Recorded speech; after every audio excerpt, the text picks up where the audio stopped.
Olá, meu nome é Gabriel, sou aluno do terceiro ano de Relações Internacionais da Facam. Estou aqui para apresentar o meu policy brief chamado é, E como Alfajor, protagonismo campesino indígena para a soberania alimentar argentina. Esse trabalho eu não escrevi ele sozinho, desenvolvi também com a minha colega Camila Ferri Luciano, que não pôde estar aqui hoje, porque foi para Eco, né? A gente fala de o Congresso de Economia Ecológica, né? O Encontro de Economia Ecológica. Bom, esse trabalho ele surge fruto das disciplinas de laboratório de pesquisa em relações internacionais e temas contemporâneos em relações internacionais. E aí a gente estuda um problema dentro da América Latina, no caso o problema da fome, a partir da visão tanto do ODS 2, então a gente olha o ODS 2 como um objetivo a ser atingido, mas a gente tenta olhar o problema da fome na América Latina e ir para esse trabalho, especificamente na Argentina, através, né, da lente campesina, da lente indígena, da lente do Movimento Nacional Campesino Indígena Somos Tierra, especificamente, que é um dos atores principais dentro do nosso trabalho. É... A começar esse trabalho de algumas partes, a gente sempre começa com a justificativa para a ação, que é a resposta para a pergunta: por que que a gente está fazendo isso? Quando a gente olha a Argentina, a gente está olhando um país que, como outros países da América Latina, ele tem problemas para manter níveis de desigualdades sociais diminuídos, níveis de fome a um nível menores, então procurar aí, caminhos para a fome zero. E o que a gente vê na Argentina é que isso não acontece. Ela até acontece, uma tentativa, mas ela é feita de forma muito descoordenada. Isso porque, devido à formação colonial argentina, a Argentina vê um país que prioriza o agronegócio por causa da sua formação capitalista. A gente tem a priorização de grandes produtores de agroexportação, grandes pecuaristas e grandes donos de fazenda, e eles são quem menos produz alimento para a produção interna do país, né? Então eles produzem para exportação, porque a Argentina é um grande exportador de commodities, especialmente as commodities da agricultura, e a gente vê esse enfoque dentro da Argentina, né? Vamos formular políticas públicas mais para o agronegócio. E o agronegócio, como a gente sabe, não coloca comida na mesa de ninguém. Quem faz isso são os pequenos produtores de agricultura familiar, os produtores campesinos e os produtores indígenas. E é sobre esse enfoque que sobre esse pano de fundo que o nosso trabalho acontece, né? Então a gente vê que a Argentina até tem políticas públicas para esses pequenos produtores, mas elas são políticas públicas descoordenadas, elas são muito jogadas e não tem um trabalho de contextualização, um trabalho de junção, um trabalho integrado do governo para que essas políticas deem certo. Então, elas não unem políticas estruturais e políticas pontuais.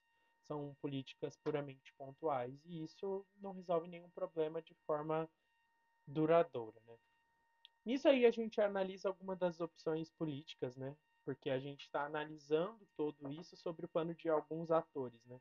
A gente analisa principalmente o Movimento Nacional Campesino Indígena, o Congresso Argentino e também o governo argentino, principalmente a, o Ministério do Meio Ambiente e do Desenvolvimento Sustentável, junto com o Ministério do Desenvolvimento Social.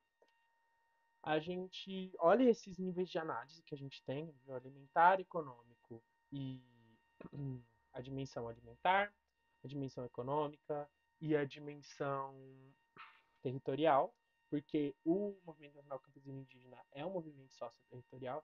E a gente vê algumas opções políticas que a gente tem na Argentina sobre esse problema.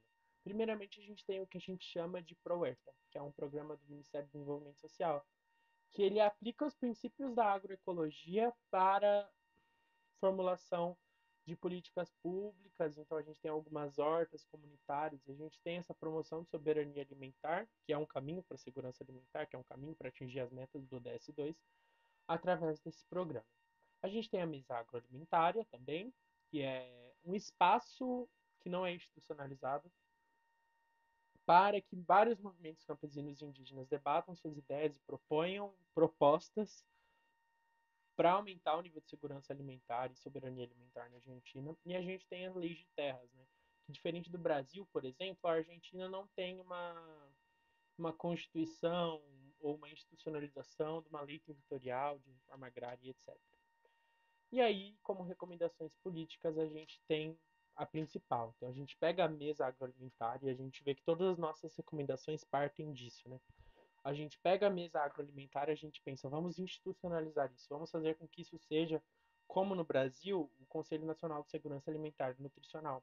Vamos fazer que ele seja um braço direto ao ministro do Desenvolvimento Sustentável e do Meio Ambiente, por exemplo, ou até mesmo do Ministério do Desenvolvimento Social, fazer com que eles trabalhem juntos também é uma. Então, integrar os ministérios nesse trabalho é uma importante recomendação e também fazer com que a mesa agroalimentar, junto com o governo, pressione o Congresso para a aprovação de uma lei de terras, né?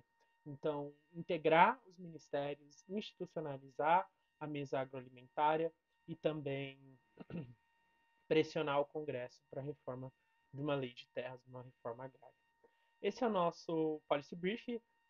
Foi um trabalho de 6 meses de estudo e muita pesquisa, mas estamos muito orgulhosos. Ainda há caminhos muito importantes e muito longos para percorrermos a caminho da soberania alimentar na Argentina, mas acreditamos que escutar ativamente os movimentos nacionais campesinos e indígenas, pequenos produtores de agricultura familiar, que é quem colocam comida na mesa do argentino, é um importante caminho, é o principal caminho e talvez até o único caminho para atingir as metas do ODS 10. Muito obrigado. Olá, hoje vou apresentar um pouquinho sobre uma pesquisa elaborada por mim, que sou a Júlia Feijó, pelas minhas amigas Marina e Laís. Essa pesquisa é a respeito da iniciativa Yasuni e os seus desafios e a importância da jurisprudência da terra para a iniciativa. Essa iniciativa corresponde a uma proposta do governo equatoriano do Rafael Correa, em 2007, da não exploração do petróleo amazônico, conhecido como Parque Nacional Yasuni. Essa iniciativa já era conhecida popularmente no bojo de movimentos sociais, mas foi com o governo Correia que ela ganhou uma notoriedade, principalmente no âmbito internacional.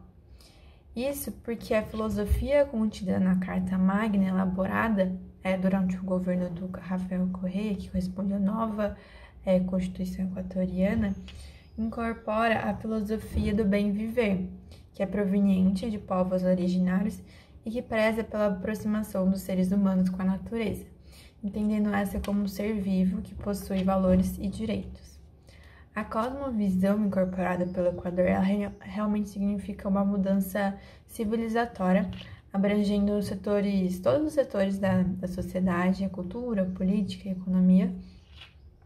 E o seu foco, ela não está no capital, mas sim nas relações que se estabelecem com a Mãe Terra. Dessa forma, tendo em mente que historicamente o petróleo é um dos principais produtos a serem exportados e considerando o contexto equatoriano, cuja economia é extremamente dependente da exportação petrolífera, a proposta de não intervenção no subsolo do parque com o objetivo de preservar a biodiversidade realmente chocou e surpreendeu o mundo.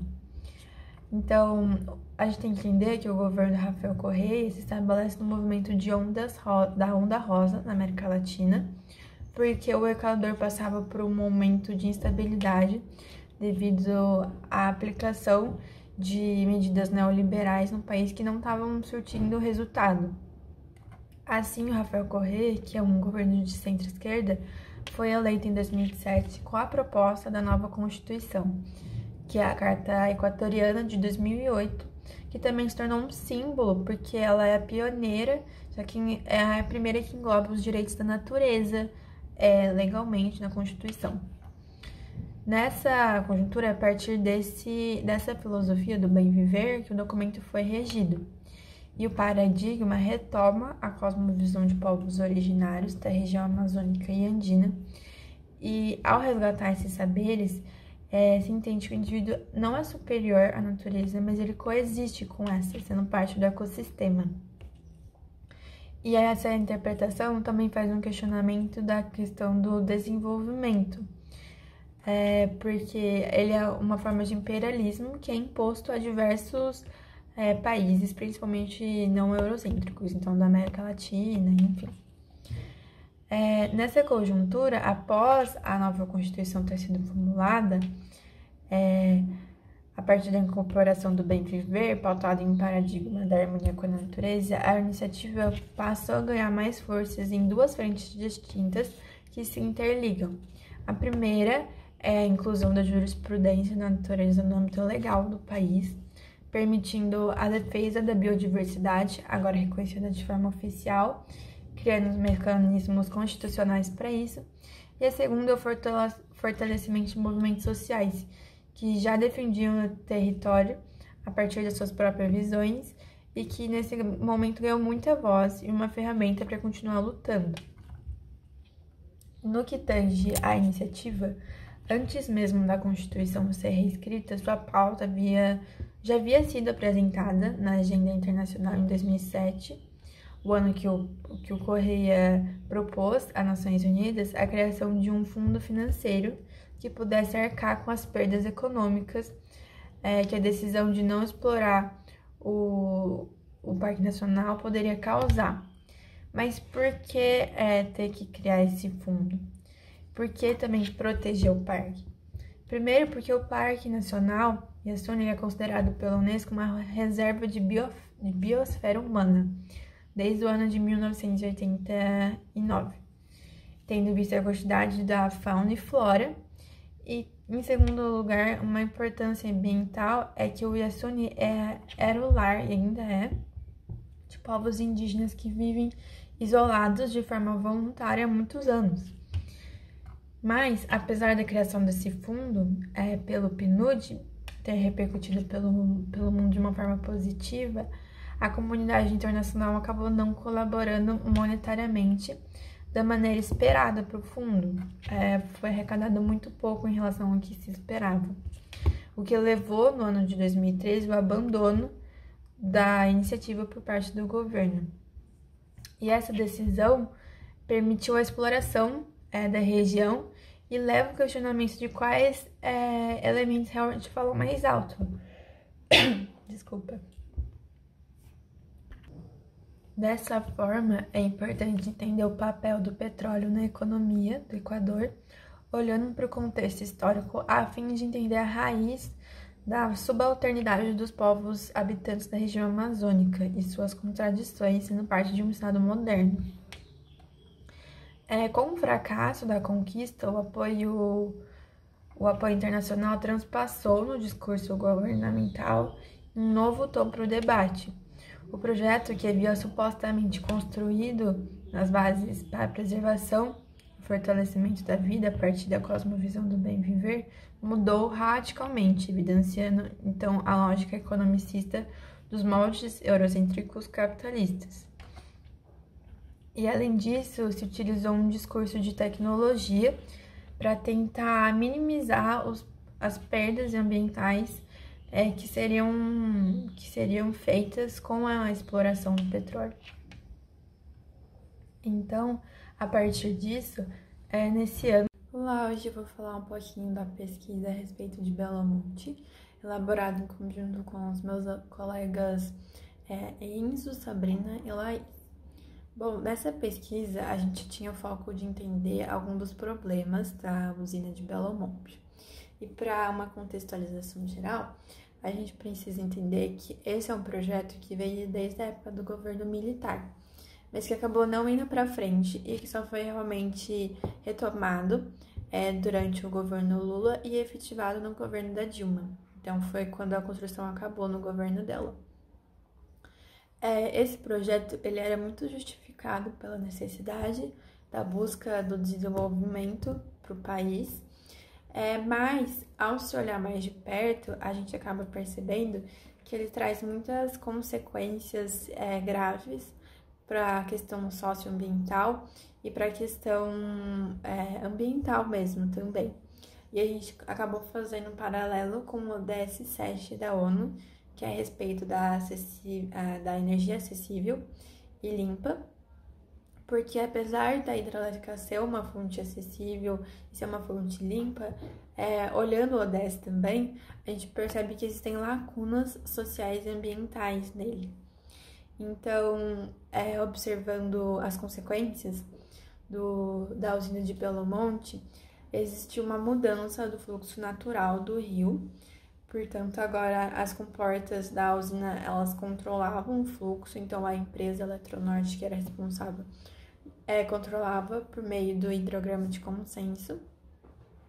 Só que isso acabava não respeitando o fluxo natural do rio, o que afeta o modo de vida das pessoas que são dependentes do rio, tanto para pesca como para alimentação, e também afeta a vida dos peixes. Portanto, uma das saídas que a gente acabou encontrando é a importância do hidrograma das piracemas, que é elaborado por indígenas e por alguns especialistas, que é um hidrograma que respeita mais o fluxo natural do rio. Ele respeita mais o fluxo, principalmente de reprodução, que é esse momento das piracemas. Outra questão também é que a Eletronorte, ela acabou fazendo listas de compras como uma forma de amenizar alguns problemas sociais dos povos indígenas que foram afetados.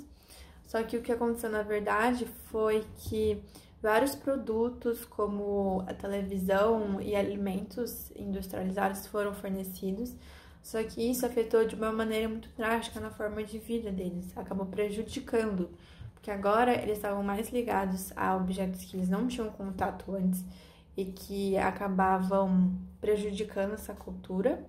E também essa questão dos alimentos foi muito grave, porque muitas crianças começaram a sofrer de doenças de saúde, assim, né?